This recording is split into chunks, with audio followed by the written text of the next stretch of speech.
Uma distribuição Sebos do Igor. E aí, meus amigos, para você que não me conhece, chegou aqui de paraquedas, eu sou o Igor Fernandes e esse é o meu canal. E esse aqui é um canal para você que é assim como eu, é um amante da nona arte e dos quadrinhos, meus amigos.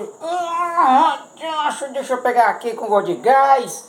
Vamos explorar agora a segunda parte do videozaço especial para a fase do John Romita Sr., do nosso Cabeça de Teia. Então, se você gosta desse conteúdo, meu amigo, deixa teu like para valorizar. Eu fiz a primeira parte, vou deixar o link aqui na descrição do vídeo da playlist, onde eu fiz um vídeo especial para a fase do Dítico, falando também do relançamento, reimpressão das edições definitivas, as primeiras edições definitivas que a Panini lançou. E peguei o embalo, falei da fase do Dítico, desmiucei, né, me debrucei na fase do Dítico, fiz a primeira parte do John Romita e agora vamos para a segunda, né? Vamos para a segunda? Vamos deixar texto de enrolação?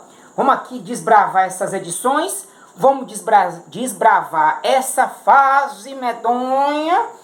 Já vou avisando que é para ninguém ficar, eu aviso na segunda parte, mas eu vou avisar logo na primeira. Eu não tenho a número 6 da definitiva, tá? Eu preenchi essa parte com outra publicação que não deixa de ser tão especial quanto a essas edições maravilhosas. Então, sem mais delongas, deixa teu like, se inscreve e aperta o play, DJ. Estamos aqui para isso.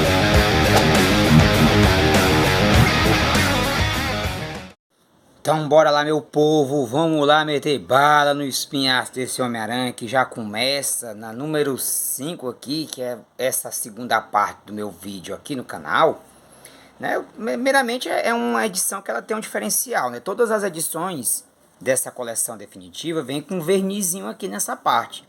E a número 5 não veio. E pelo que eu entendi até então, todo mundo que pegou a número 5 na época também veio assim, sem verniz. Mas vamos lá, detalhes são pequenos de nós dois, já dizia a música. E aí, você tem já o que, né? Você tem as capas maravilhosas do John Romita, que eu vou percebendo que vão ficando cada vez mais caprichadas. E aqui você tem, né, um confronto do Homem-Aranha no campus da universidade onde ele estuda, orquestrado e manipulado pelo rei do crime, Wilson Fisk. E você tem já o que, né? Uma coisa bem bacana, que é o Jim Mooney entrando para a equipe criativa, né? Então os layouts dessa história são do John Romita, mas os desenhos são do Jim Mooney. Aqui começa a entrar uma galera nessa equipe da fase do John Romita, porque aí no caso eu chamo de John Romita como enquanto desenhista principal. Mas aí já é o que? Já é uma equipe bem mais grande, porque é uma demanda muito grande, porque já vamos começar. Aqui ainda é uma edição definitiva só com Amazing Fantasies, né? Aí você tem esse confronto com o Homem-Aranha e o Rei do Crime, que acontece o Rei do Crime se dando mal. Mas também, além de não conseguir o que ele quer, ele cria vários problemas para o Homem-Aranha, para variar. Ou seja, a Gwen passa a acreditar que as pessoas têm razão a respeito do Peter, porque ele não se manifestou, ele não se posicionou quanto às questões políticas que os alunos da universidade estavam se posicionando, e portanto a Gwen passa a achar que o Peter também é um covarde. Mas aí você tem o Homem-Aranha sendo levado assim, né? Como o J. Jonah Jameson continua tratando o Miranha como se fosse uma espécie de pária, né? Então o Mercúrio passa a pensar que uma forma dele se redimir e também, né, entrar para os Vingadores é caçar o Cabeça de Teia. Você vê que tem até uma coloração esquisita na Feiticeira Escarlate. Que coloração é essa, meus amigos? E aí ele vai confrontar o Cabeça de Teia. Claro que depois as coisas se esclarecem, mas tu imagina como é que seria um confronto Flash versus Homem-Aranha? Seria uma coisa parecida com isso aqui, né? Isso é uma das coisas que eu acho que se destaca, né? Outra coisa que se destaca, que é muito conhecido para quem gostava da animação, é quando o Homem-Aranha se confronta com o cabelo prateado, cabeleira prateado. que por sua vez consegue encontrar o que ele procurava, que era a placa que dá a juventude para ele, e por sua vez, quando ele consegue isso, ele, ao conseguir a juventude, ele passa, né, olha ele, porque ele fica jovem, e toda essa trama, ela apareceu na animação dos anos 90. E aí você tem, claro, né, um desfecho terrível, mas você vai vendo o layout da página do John Romita evoluindo cada vez mais e a arte ficando linda, né? O próprio Cabeleira Prateado se lasca, né? Porque ele vai rejuvenescendo até sumir, né? Mas você vai vendo o quê? A chegada do John Buscema na arte. Ah, meu amigo. Se antes você achava que o lagarto do Todd McFarlane era a perfeição absoluta, quando aparece em Tormento, calma que a gente chega lá. É quando você vê o lagarto do John Buscema. Cara, que isso aqui é um absurdo. E o próprio Peter do John Buscema é muito legal. Quer dizer, a arte do John Buscema traz um diferencial interessante. Ele participa da criação do Gatuno, então acaba que é uma criação de Stan Lee, John Romita e John Buscema, que é quem desenha a primeira vez o Gatuno. Gatuno na época era um garoto, engraçado porque assim, na época ele era um garoto, né? E ele, enfim, né, um garoto negro que vivia uma situação difícil e que por sua vez estava tentando conseguir o dele na vida, mas que, enfim, né, não era tão fácil assim conseguir as coisas. Ele já era muito inteligente e era um estudioso, assim como o próprio Peter Parker, a ponto de que é ele que cria, né, o seu próprio uniforme. E aí você vai vendo como é a comunidade das pessoas pretas lá nos Estados Unidos eram tratadas, né? Então é interessante, porque de uma forma ou de outra, né, você pode chamar isso de lacrate, mas tá aí, ó, isso é na década de 60.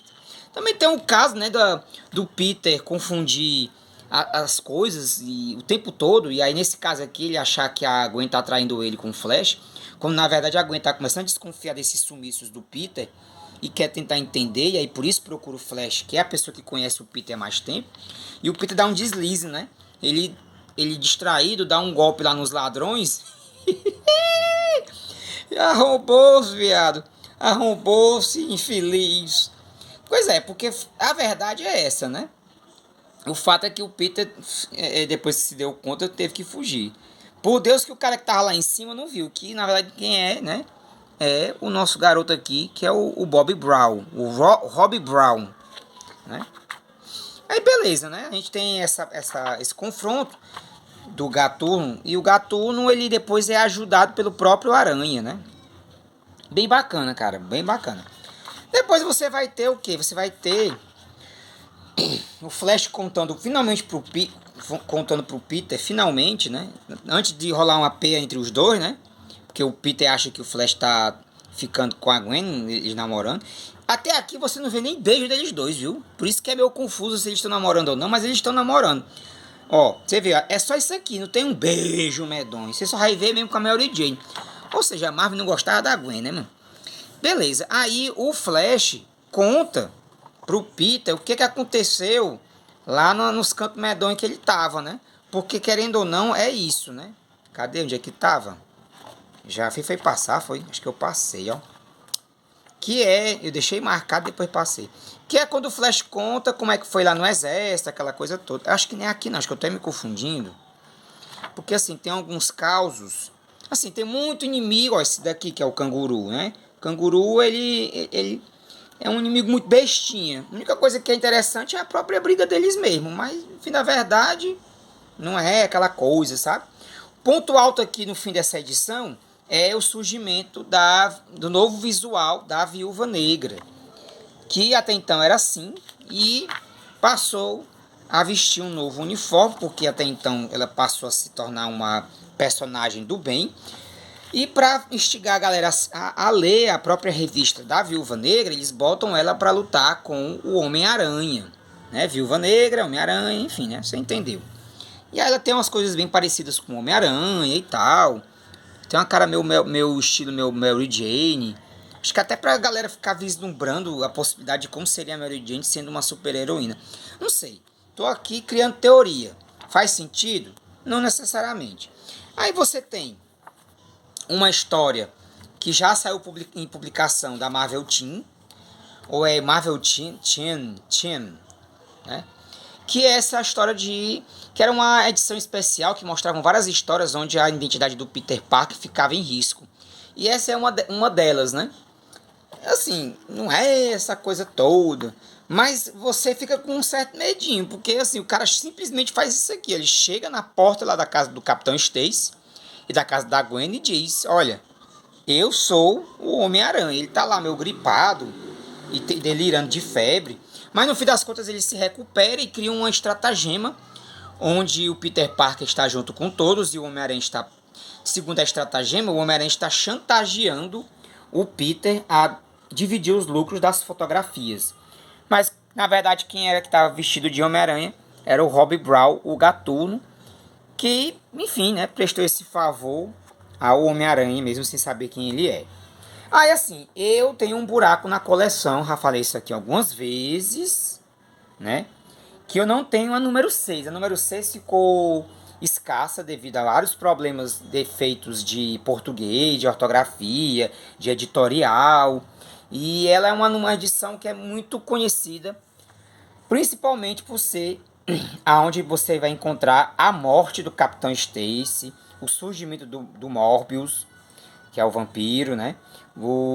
A primeira revista Marvel Teen Up, você, a partir da número 6, passa a ser uma edição definitiva que vai ter Amazing Spider-Man e Marvel Teen Ups.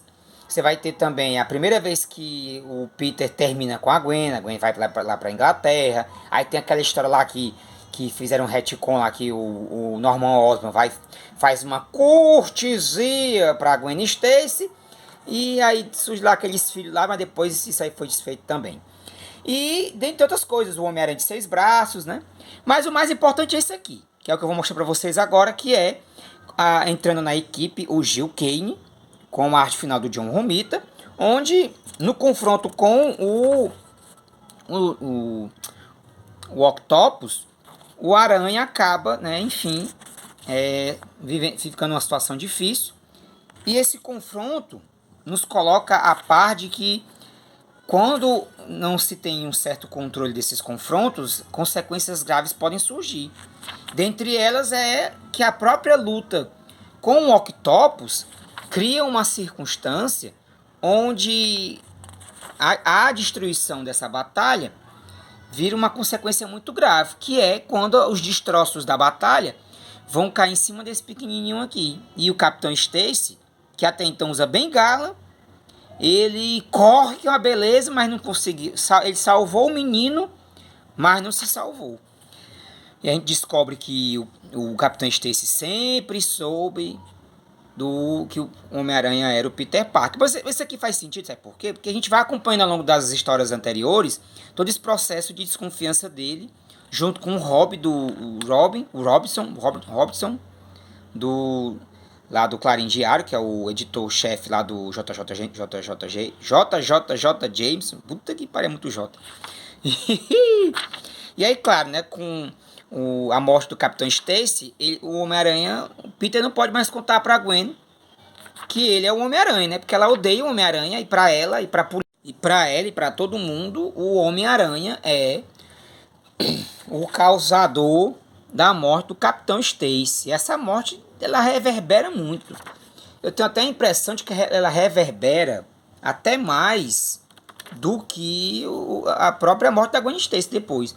Mas enfim, aí o Homem de Gelo também vai acabar ajudando, né? Assim, ele acha que vai ajudar, ele é manipulado por esse cara aqui, que é um candidato a prefeito, que promete acabar com a ameaça do Homem-Aranha. Então, a batalha entre o Homem de Gelo e o Homem-Aranha acontece e os mal entendidos são resolvidos até que o Homem-Aranha, junto com o Homem de Gelo, eles vão tentar desmascarar esse cara. E aí é onde o Homem-Aranha, assim, as coisas se aliviam um pouco pro lado do Homem-Aranha. Não o suficiente, mas pelo menos um pouco. Aí eu venho para número 7 da definitiva, que é o que eu tenho, né? É isso, ninguém pode ter tudo. Eu já acho Um milagre da minha vida conseguir fazer essa coleção, porque é difícil, viu? Então você tem aqui a continuação da Marvel Team Up, com o destaque do encontro do Homem-Aranha com o Homem de Ferro, que não é nem esse encontro todo não. Só porque como tem o filme, né? Aí você tem mais uma história onde aparentemente a identidade do Peter é revelada, mas também nessas coisas todas não. A ponto de que... Ah, é aqui, meu povo. É, agora que eu tô entendendo. Tô me refazendo. É aqui onde, na edição definitiva número 7, que o Flash conta para o Peter o que aconteceu com ele no Vietnã. Onde ele conhece uma família vietnamita, onde ele se apaixona por essa moça. E onde todo tipo de coisa que você possa imaginar acontece nessa situação. Você tem agora aqui a continuação da Marvel Team Up, que é a Marvel Team Up número 3, que a premissa inicial é que são aventuras do Spider-Man, do Homem-Aranha, com o Tocha Humana do Quarteto Fantástico.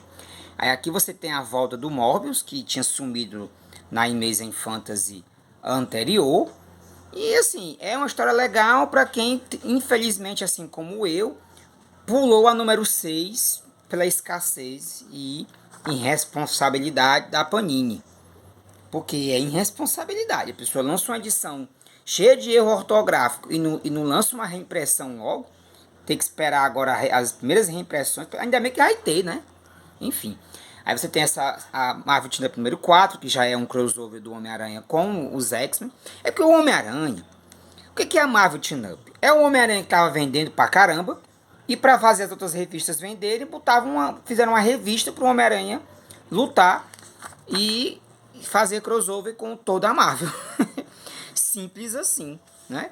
E aí você tem um dos destaques que eu mais gosto nessa edição número 7, definitiva, é que a arte do John Romita vai ficando um absurdo de linda. Mas é sério, meus amigos. Ela vai ficando tão linda, tão dinâmica, tão bonita. Os layouts vão ficando tão bonitos. Aí você tem um novo confronto com o Octopus, que aqui vai começando aquele arco onde ele vai se relacionar novamente com a Tia May. Mas antes disso, vai ter essa splash page linda pra caramba do Homem-Aranha com o Octopus. E a arte do John Romita ficando muito, mas muito linda. Além das capas, que já são maravilhosas, você tem a arte que vai ficando um absurdo, né? Assim, um esculacho, vamos dizer assim, né? E o surgimento do vilão Cabeça de Martelo, que é muito conhecido para quem assistiu as animações, e principalmente a animação dos anos 90. Cabeça de Martelo, que é um capanga, que originalmente vai também ganhando sua importância. Mas também um dos saltos é, de novo, o Octopus se reaproximando da Tia May, com a desculpa de defender ela do Cabeça de Martelo. Pai, o Homem-Aranha tá muito esculhambado aqui, porque o pobre, ele ficou sem uniforme, porque teve que usar um uniforme para despistar o Rei do Crime numa batalha, e a Gwen Stacy mal dá atenção pro pobre do Peter. E aí você tem uma edição especial, que era uma edição que saiu numa revista chamada Spider-Man Peter Parker. Não, The Espetacular Spider-Man, que foi uma em preto e branco, que ela saiu como fosse uma graphic novel, mas ela sai nas edições da Amazing Spider-Man, já coloridas, que é um embate com um político que tem ligação com esse espécie de androide, de ser humano modificado, né? Aí nessa Dragon Ball que inventa essas coisas não, viu? E aí, claro, né? A própria Marvel Team Up, que tem uma continuação de arco, que é quando você tem já o Homem-Aranha se misturando com os Vingadores. Deixa eu mostrar logo aqui. Né? Tem crossover com o Visão, tem o crossover, o tão conhecido crossover com Coisa. Porque é um arco, né? É um arco onde eles enfrentam. No fim das contas se descobre que eles estão enfrentando. Olha que layout lindo, né? Ele também tem um momento que ele luta ao lado do Thor. Que é um crossover que eles estão enfrentando nada mais nada menos que o próprio... Cadê ele? Pera aí, calma. Aí, o crossover lá com o Homem de Ferro. Porque tudo é uma trama continuada. Essa talvez é a única vez que você vai ver a Marvel Team Up fazendo um confronto continuado. Que é quando o Homem-Aranha se confronta com nada mais nada menos que... Cadê, menino? Com o Kang.